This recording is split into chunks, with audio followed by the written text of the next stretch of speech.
ಪ್ರಧಾನಿ ನರೇಂದ್ರ ಮೋದಿ ಮತ್ತು ಸೆಷಲ್ಸ್ ಅಧ್ಯಕ್ಷ ಪ್ಯಾಟ್ರಿಕ್ ಹರ್ಮಿನಿ ಅವರು ವಿಕ್ಟೋರಿಯಾದಲ್ಲಿ ಇಂದು ದ್ವಿಪಕ್ಷೀಯ ಮಾತುಕತೆ ನಡೆಸಿದರು. ಉಭಯ ನಾಯಕರು ದ್ವಿಪಕ್ಷೀಯ ಸಹಕಾರದ ಸಂಪೂರ್ಣ ನೀಲನಕ್ಷೆ ಪರಿಶೀಲಿಸಿ ಪರಸ್ಪರ ಆಸಕ್ತಿಯ ಪ್ರಾದೇಶಿಕ ಮತ್ತು ಅಂತಾರಾಷ್ಟ್ರೀಯ ವಿಷಯಗಳ ಕುರಿತು ಅಭಿಪ್ರಾಯಗಳನ್ನು ವಿನಿಮಯ ಮಾಡಿಕೊಂಡರು. ಈ ಸಂದರ್ಭದಲ್ಲಿ ಕೃಷಿ, ಹಣಕಾಸು, ಬಾಹ್ಯಾಕಾಶ ಮತ್ತು ಆರೋಗ್ಯ ಸೇರಿದಂತೆ ಹಲವಾರು ಕ್ಷೇತ್ರಗಳಲ್ಲಿ ಒಪ್ಪಂದಗಳನ್ನು ವಿನಿಮಯ ಮಾಡಿಕೊಳ್ಳಲಾಯಿತು. स्वास्थ्य, कृषि अनुसंधान, शिक्षा और तकनीक, अंतरिक्ष में सहयोग पर समझौते शामिल हैं। भारत और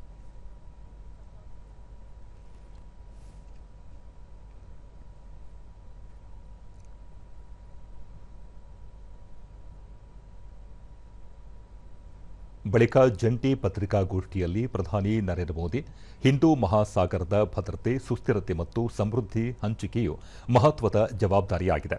ಆರ್ಥಿಕ ಸಹಕಾರವನ್ನು ಹೆಚ್ಚಿಸುವ ಮೂಲಕ ಸ್ಥಿತಿಸ್ಥಾಪಕ ಮತ್ತು ಭವಿಷ್ಯಕ್ಕೆ ಸಿದ್ಧವಾಗುವಂತೆ ಎರಡೂ ದೇಶಗಳ ಕೈಗಾರಿಕೆಗಳಿಗೆ ಹೊಸ ಅವಕಾಶಗಳನ್ನು ಅನ್ವೇಷಿಸುವ ಕುರಿತು ಚರ್ಚೆ ನಡೆದಿದೆ ಎಂದು ಹೇಳಿದರು. ಎರಡೂ ದೇಶಗಳ ನಡುವಿನ ಅಂತರವನ್ನು ಕಡಿಮೆ ಮಾಡಲು ಡಿಜಿಟಲ್ ತಂತ್ರಜ್ಞಾನವು ಪರಿಣಾಮಕಾರಿ ಮಾಧ್ಯಮವಾಗಿದೆ.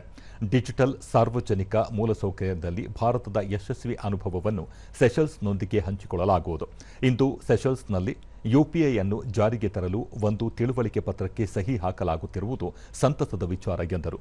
ಆರೋಗ್ಯ ಕ್ಷೇತ್ರದಲ್ಲಿ ಭಾರತ ಸೆಷಲ್ಸ್ ಪಾಲುದಾರಿಕೆ ಮಹತ್ವದ್ದಾಗಿದೆ. ಕೋವಿಡ್ ಸಾಂಕ್ರಾಮಿಕ ಸಮಯದಲ್ಲಿ ಲಸಿಕೆಗಳನ್ನು ಪೂರೈಸುವ ಮೂಲಕ ಭಾರತವು ಸ್ನೇಹಿತನಾಗಿ ತನ್ನ ಕರ್ತವ್ಯವನ್ನು ನಿರ್ವಹಿಸಿದೆ. ಸೆಷಲ್ಸ್ ಜನರಿಗೆ ಗುಣಮಟ್ಟದ ಮತ್ತು ಕೈಗೆಟುಕುವ ಔಷಧಿಗಳನ್ನು ಒದಗಿಸಲು ಜನೌಷಧ ಒಪ್ಪಂದ ಸಹಾಯ ಮಾಡುತ್ತದೆ ಎಂದು ಹೇಳಿದರು. खरी उतरी है। कोविड के मुश्किल समय में वैक्सीन की आपूर्ति से हमने एक मित्र के रूप में अपना दायित्व निभाया।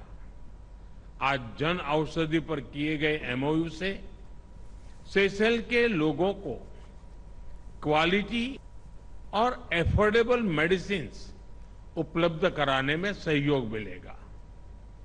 हम कैपेसिटी बिल्डिंग और ट्रेनिंग के माध्यम से सेशल की मेडिकल केयर को और सशक्त बनाने के प्रयास करते रहेंगे।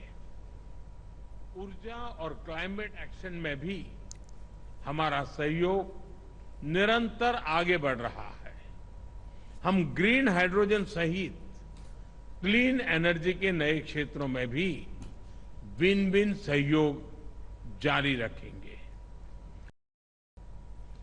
ಸೆಷಲ್ಸ್ ಅಧ್ಯಕ್ಷ ಪ್ಯಾಟ್ರಿಕ್ ಹರ್ಮಿನಿ ಮಾತುಕತೆಗಳು ಸಮಗ್ರ ಭವಿಷ್ಯದ ದೃಷ್ಟಿಯಿಂದ ಮಹತ್ವದ್ದಾಗಿವೆ. ಸೆಷಲ್ಸ್ ಮತ್ತು ಭಾರತದ ನಡುವಿನ ಸ್ನೇಹ ಮತ್ತು ಪರಸ್ಪರ ನಂಬಿಕೆಯ ಆಳವಾದ ಬಂಧಗಳನ್ನು ಪ್ರತಿಬಿಂಬಿಸುತ್ತದೆ.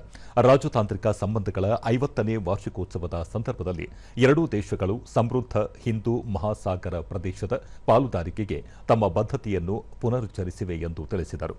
ಈ ವರ್ಷದ ಆರಂಭದಲ್ಲಿ ಅಂಗೀಕರಿಸಲಾದ ವರ್ಧಿತ ಸಂಪರ್ಕಗಳ ಮೂಲಕ ಸುಸ್ಥಿರತೆ, ಆರ್ಥಿಕ ಬೆಳವಣಿಗೆ ಮತ್ತು ಭದ್ರತೆಗಾಗಿ ಜಂಟಿ ದೃಷ್ಟಿಕೋನದ ಅನುಷ್ಠಾನದ ಮೇಲೆ ಚರ್ಚೆಗಳು ಕೇಂದ್ರೀಕೃತವಾಗಿದ್ದವು. ಎಲ್ಲಾ ವಲಯಗಳಲ್ಲಿ ದ್ವಿಪಕ್ಷೀಯ ಸಹಕಾರಕ್ಕಾಗಿ ಕಾರ್ಯತಂತ್ರಗಳನ್ನು ಬಲಗೊಳಿಸಲು ಚರ್ಚಿಸಲಾಯಿತು ಎಂದರು.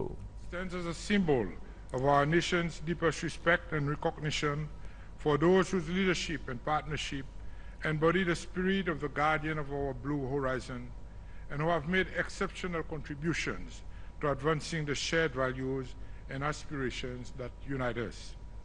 The Indian Ocean unites us, and we are committed to ensuring it remains a beacon of peace and shared prosperity. I thank you all. Your Excellencies,